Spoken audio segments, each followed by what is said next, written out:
서울여대 2007학년도 수시 예시 문제 보겠습니다.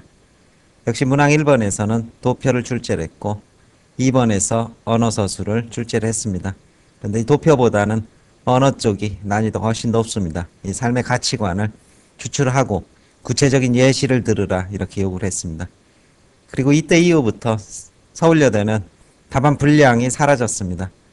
1번 도표에서는 애초부터 분량이 없었고 2번에서는 800자를 요구를 했습니다. 따라서 800에서 1000자 정도 이것이 서울여대 2번에 대한 답안의 일반적인 분량이다 이렇게 보시면 될 것입니다.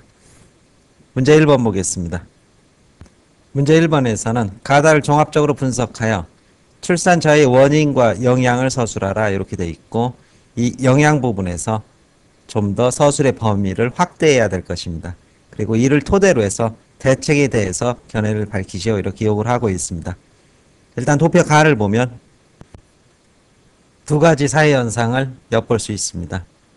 일단 항목별로 반드시 그 도표에 있는 항목은 답안에 언급을 하셔야 됩니다. 일단 출생아 수가 1970년에는 1007명에 이르다가 2005년에는 이제 438명으로 줄어들었다는 걸 엿볼 수 있을 것입니다. 40% 수준으로 급감하고 있다. 급속히 줄어들고 있다는 부분이 첫 번째 메시지가 될 것이고 두 번째는 합계 출산율이나 이 부분도 유념해서 봐야 됩니다.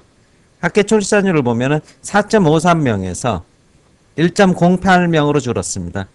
근데 이 합계 출산율에 대해서 여성 한 명이 가임 기간 15에서 49세 동안 낳을 것으로 예상되는 평균 출생아 수입니다. 그래서 한 명이 낳을 수 있는 기대 출산아 수가 4.53에서 1.08, 한 23% 수준으로 이것보다 훨씬 더 많이 급속히 줄어들었는데 이것은 이제 출산이 일정한 출산 시기를 골라서 여성들이 출산을 하고 그 기간이 넘어가면 출산을 하지 않는다는 뜻이 됩니다. 과거에는 뭐 20대부터 한 40대까지 아이를 가지면은 출산해서 다산을 많이 했지만 이제는 30대 중반이나 이 시기가 넘어가면 더 이상 출산하지 않고 피임을 하는 그런 현상을 보여주고 있습니다. 따라서 출생아 수가 줄었을 뿐더러 나아가서 여성 한 명의 이러한 출산 기대 출산아 수 또한 더욱 급감함으로써 인구 감소를 부추기고 있다는 부분을 동시에 다 언급을 하셔야 될 겁니다. 나에서는 연령별 그 인구 구성비가 나오게 되는데 이 첫 번째에서 보면은 이쪽 네모가 바로 15에서 64세 이것을 의미를 생산 가능 인구 이렇게 두시면은 조금 더 나중 서술이 좋아질 것입니다.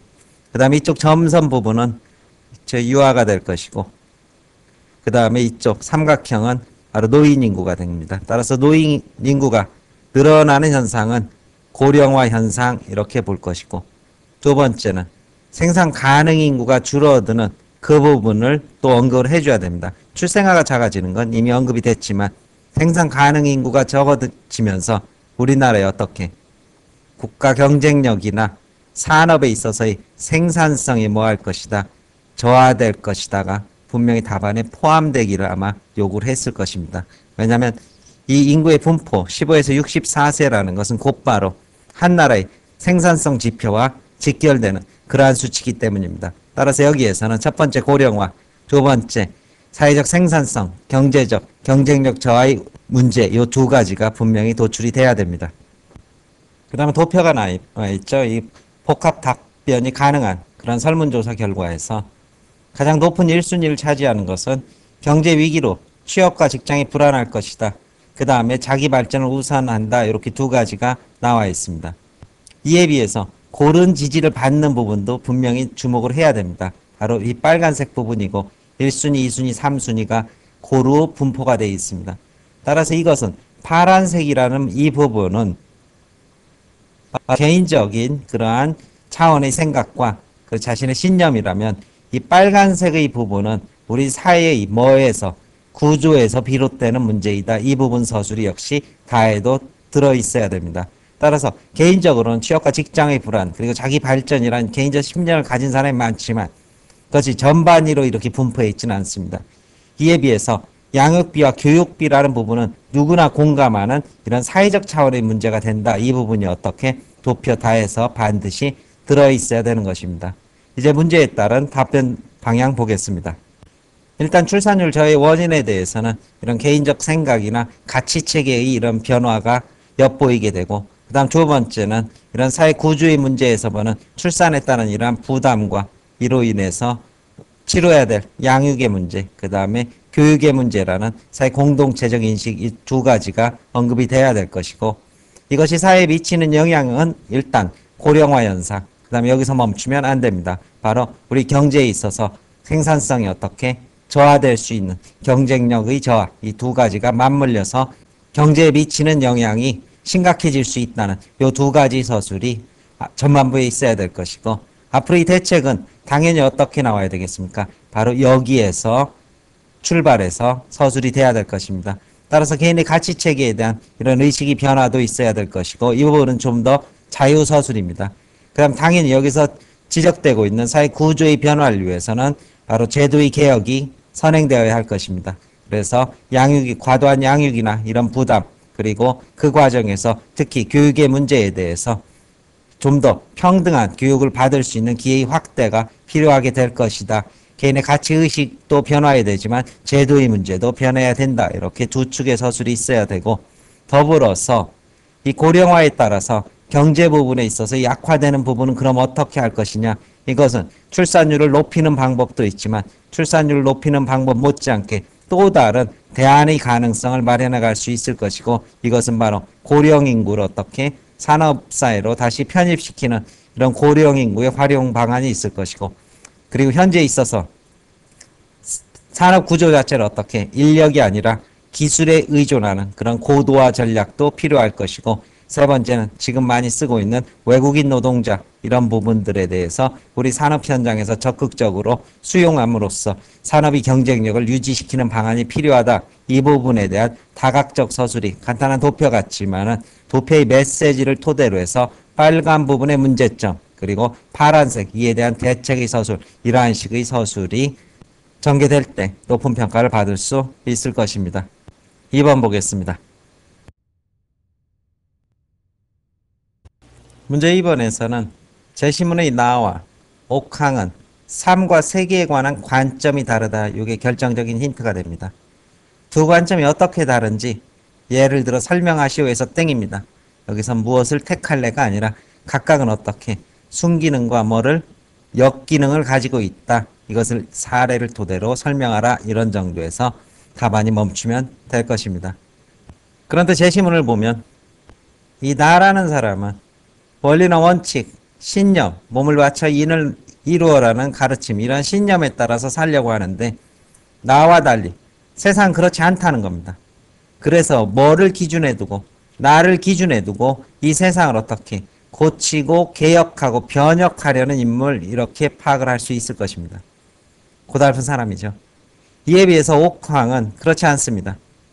모든 세상은 끊임없이 어떻게 변하고 정해진 것은 없다. 너의 신념이 항상 옳다고 볼 수 있는 것은 아니고 세상 그 자체는 왔다 갔다 하는 것이다. 세상이 백을 숭상하는데 어이 홀로 흙을 지키는가. 나 그대가 어려움에 봉착한 것을 불쌍히 여기지만 그대의 탓이다.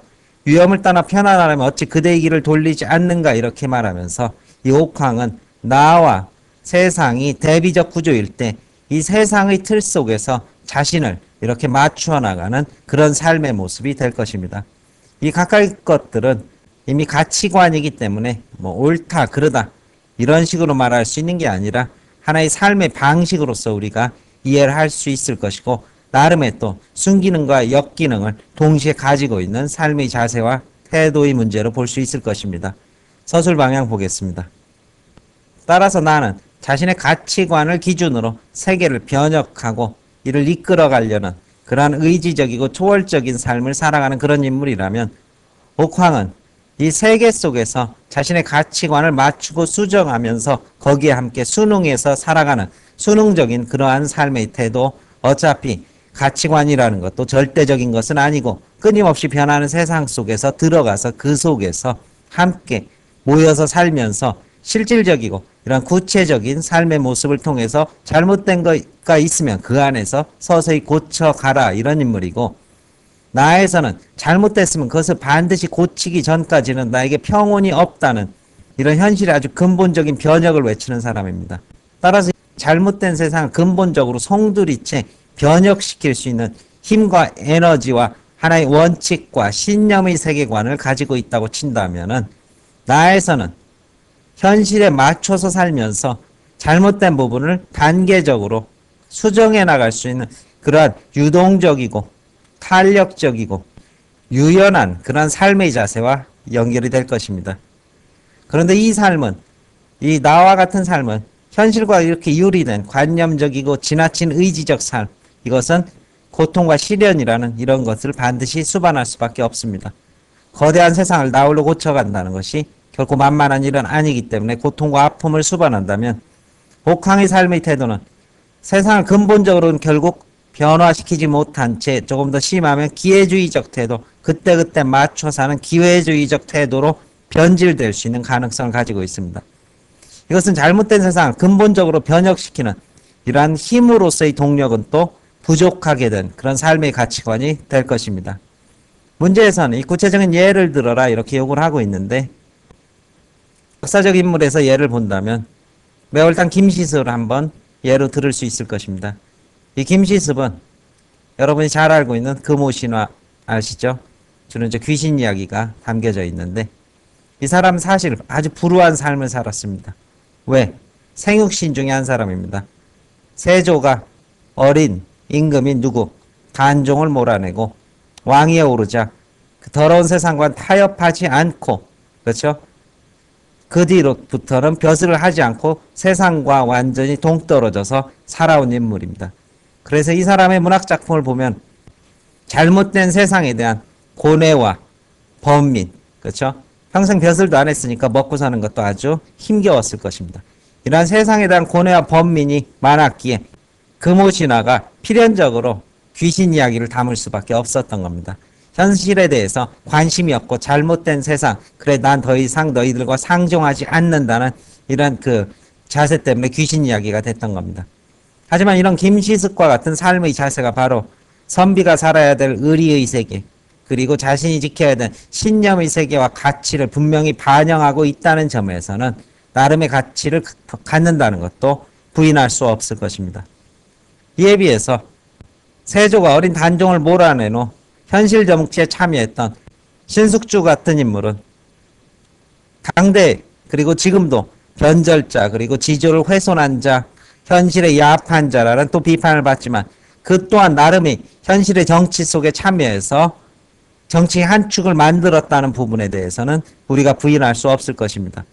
수많은 군사 독재의 기간 동안에 이 독재에 맞서서 세상을 근본적으로 변혁하려는 사람도 있었지만, 또 군사 독재 기간 동안 현실 정치에 참여함으로써 우리나라의 산업화와 또 근대화를 이끌어온 수없는 주역들도 역시 있습니다. 따라서 세상이라는 것은 이러한 의지와 가치와 신념을 끊임없이 관철하는 그런 삶의 자세도 있는 것이고, 또 현실 속에 참여하면서 현실의 부조리와 모순의 일부 인정하면서도 그 속에서 자기 또 삶의 재주와 능력을 가지고 끊임없이 점진적으로 변화해가는 그런 삶의 가치관도 있는 것이고, 이 두 가지 가치관의 차이의 모습을 문제에서 요구하고 있는 것입니다. 설명 마칩니다.